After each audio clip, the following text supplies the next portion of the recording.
It is no coincidence that you are here today. You are seeking the riches promised to you.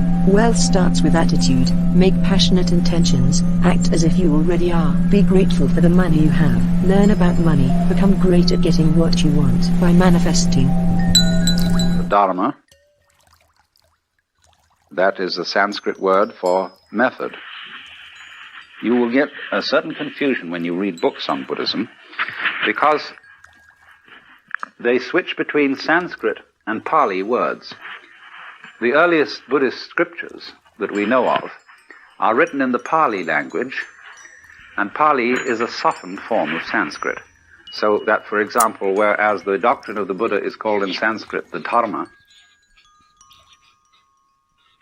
but in Pali, and in many books of Buddhism, you'll find the Buddha's doctrine described as the Dhamma.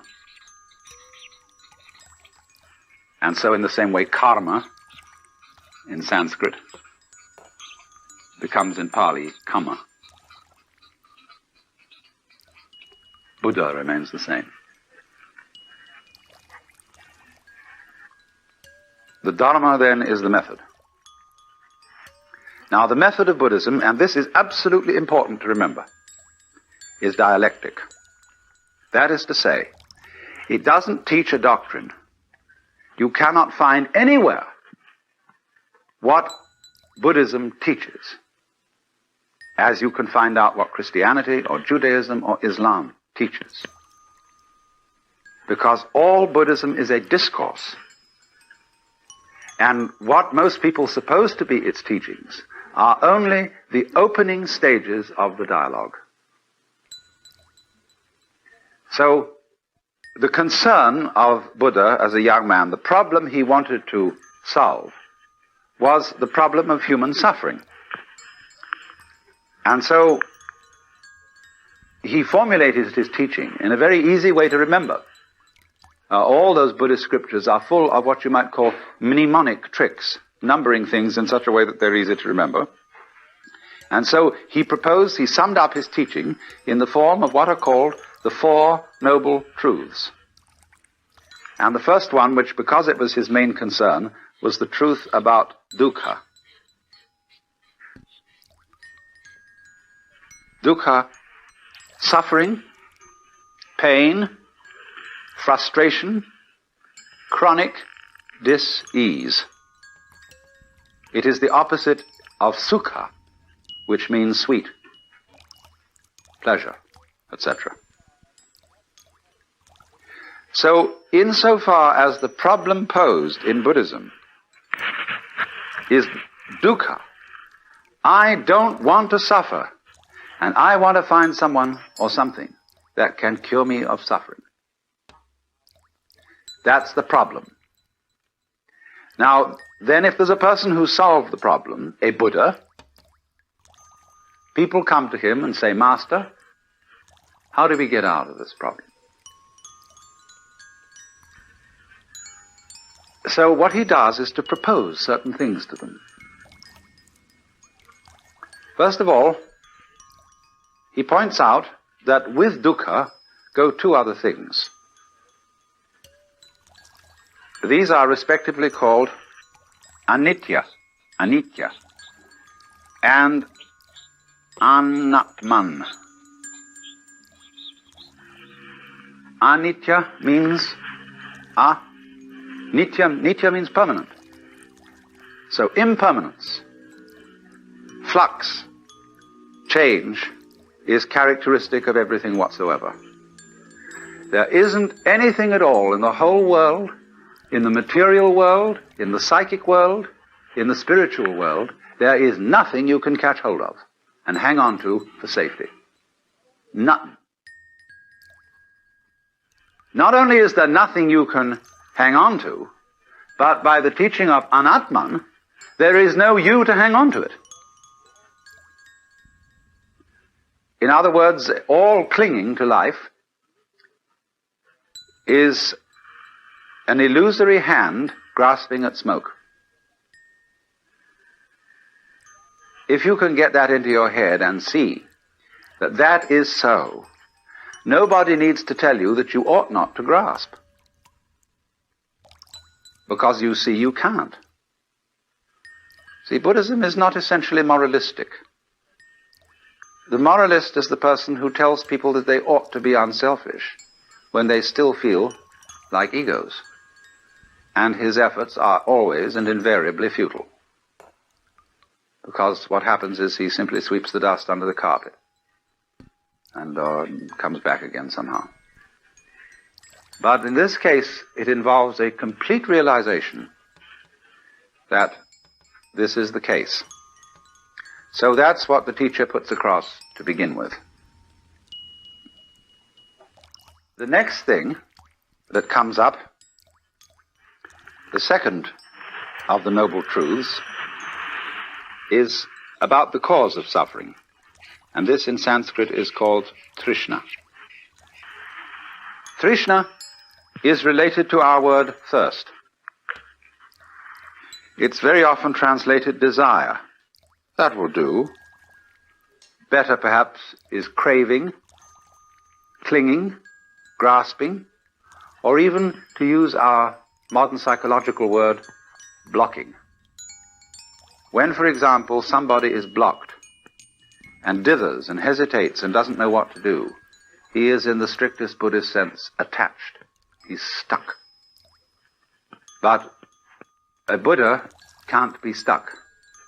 He cannot be phased. He always flows, just as water always flows, even if you dam it. The river just keeps on getting higher and higher and higher until it flows over the dam. It's unstoppable. Now, Buddha said then, dukkha comes from Trishna. You all suffer because you cling to the world, and you don't recognize that the world is anicca and anatman. So then, try, if you can, not to grasp. Well, do you see that that immediately poses a problem? Because the student who has started off this dialogue with the Buddha then makes various efforts to give up desire, upon which he very rapidly discovers that he is desiring not to desire. And he takes that back to the teacher, who says, well, well, well. He said, of course, you are desiring not to desire, and that's, of course, excessive. All I want you to do is to give up desiring as much as you can. Don't want to go beyond the point of which you're capable. And for this reason, Buddhism is called the middle way. Not only is it the middle way between the extremes of ascetic discipline and pleasure-seeking, but it's also the middle way in a very subtle sense. Yes, don't desire to give up more desire than you can. And if you find that a problem, don't desire to be successful in giving up more desire than you can. You see what's happening? At every time he's returned to the middle way, he is moved out of an extreme situation. Now then, we'll go on. We'll cut out what happens in the pursuit of that method until a little later. The next truth in the list is concerned with the nature of release from dukkha. And so number 3 is nirvana. Nirvana is the goal of Buddhism. It's the state of liberation corresponding to what the Hindus call moksha. The word means blow out. Ni, and it comes from the root nivritti. Now, some people think that what it means is blowing out the flame of desire. I don't believe this. I believe that it means breathe out rather than blow out. Because if you try to hold your breath, and in Indian thought, prana, breath, is the life principle. If you try to hold on to life, you lose it. You can't hold your breath and stay alive. It becomes extremely uncomfortable to hold on to your breath. And so in exactly the same way, it becomes extremely uncomfortable to spend all your time holding on to life. What the devil is the point of surviving, going on living, when it's a drag? But you see, that's what people do. They spend enormous efforts on maintaining a certain standard of living, which is a great deal of trouble. You know, you get a nice house in the suburbs, and the first thing you do is you plant a lawn. And you've got to get out and mow the damn thing all the time. And you buy expensive this, that, and soon you're all involved in mortgages, and instead of being able to walk out in the garden and enjoy it, you sit at your desk looking at all the books and filling out this, that, and the other, and paying bills and answering letters. What a lot of rot. But you see, that is holding on to life. So, translated into colloquial American, nirvana is